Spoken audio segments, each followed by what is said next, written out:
그러니까 뭐냐면 우리가 청소년을 뭐라고 그러죠? 미래의 뭐 기둥, 희망 이렇게 말하잖아요. 우리나라 청소년 예산이 얼마 정도 될까요? 1%가 안 돼요. 그러니까 미래의 희망의 기둥이라고 하면서 1%밖에 투자 안 하는 건 뭐죠? 의지가 없는 거죠. 그래서 숫자는 의지를 확인하는 거예요. 의지를.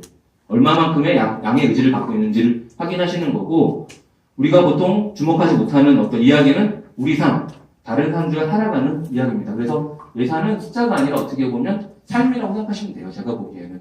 근데 어떤 삶? 좋은 삶을 만들어 나가는 게 바로 예산, 주민참여 예산이라고 생각하시면 됩니다. 그 다음에 예산은 숫자로 표현되지만 주목해야 할 것은 이야기라고 생각합니다. 제가 보기에는. 그리고 나는 지금 왜 예산을 보는지를 명확히 해야지만 예산은 예산다고 보입니다. 환성하셨던 게 올해 어떻게 되죠? 집행되죠. 집행이 잘 됐는지 한번 확인해 보셔야 되지 않을까요? 그쵸?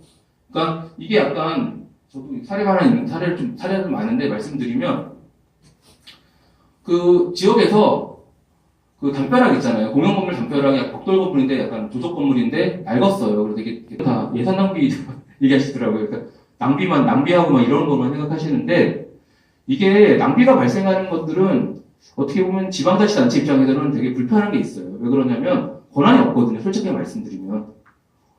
우리가 지방자치를 하는 이유는 여기 계신 것처럼 민주주의 체험하면서 여기 계신 어떤 의원분들이 어떤 결정을 내리시고 그러니까 논의하시기 때문에 민주주의의 어떤 그 효과가 있다고 얘기를 해요. 그 다음 하나는 되게 중요한 게 경제적인 효과가 있다고 얘기를 하는데 이게 뭐냐면 서초구의 인구가 얼마 정도 되시죠?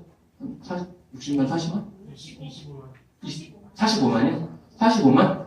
그러면 이제 그 45만이신데 대한민국 5천만이잖아요. 중앙정부가 어떤 사업들을 미리 결정해 버리면 어떻게 되죠? 5천만 사람이 바뀌어요. 그래서 원래 지방자치를 하는 이유는 서초구 45만 명의 어떤 시민분들이 숫자가 적다가 아니라 혁신적인 어떤 정책이라든지 개선적인 정책들을 45만이 있는 서초구에서 먼저 실험해보고 검증된 제도들을 중앙정부가 수용하는 게 어떻게 보면 맞아요. 그래서 합리적이고 약간은 더 나은 정책들을 개발하고 하는 것도 역할들이 지방자치인데 우리나라는 중앙정부가 다 시키는 일만 하잖아요. 이임사무 중심으로 가다 보니까 시민들하고 뭐 이렇게 어떤 제도적인 어떤 정책적인 실험을 할 수가 없어요.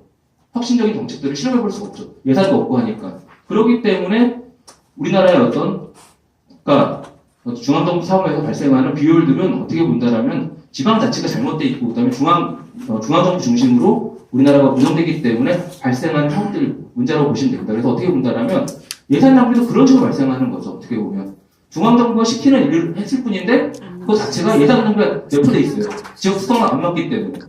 그렇기 때문에 지방자치하면 예산 낭비 이렇게 생각하지 마시고 혁신적인 제도들을 서초구에서 먼저 제안하고 실험해 본 다음에 대한민국에서 서초구에서 성공한 정책이기 때문에 이거는 우리가 전국적으로 한번 중앙정부처럼 수용해 보자 이렇게 하는 게 맞다라고 생각하시면 됩니다. 그래서 어떻게 본다라면 주민참여에서 제안해 줄 사업들은 굉장히 이게 가능해? 라고 하는 정도의 사업들을 제안해 주시니까 어떻게 보면 맞아요. 그래야지 아이디어가 혁신적인 거잖아요. 중앙정부에서는 이게 가능해? 라고 하면 5천만의 사람들 갖고 장난치는 건 아니잖아요. 그리고 45만 숫자 적다는 그런 문제가 아니라 어떻게 보면 더 작은 영역에서 먼저 혁신적인 제도들을 실험해 보는 게 맞다라는 얘기를 드립니다. 그래서 좀 어떻게 제안 사업들 하실 때 이게 가능할까 말까 이렇게 고민하지 마시고 제안해보시는 게 되게 의미가 있어요. 우선은 혁신적인 걸 바로 만들기 위해서 우리가 주민자치참여예산 하는 거고 지방자치도 하는 거기 때문에요. 의원들이 약 한 5차례 이상 이렇게 심의를 하면서 점수를 내가지고 그 부분들이 점수가 가장 높게 나온 사업을 채택해서 예산을 선정해서 집행하는 그런 과정을 거쳤습니다.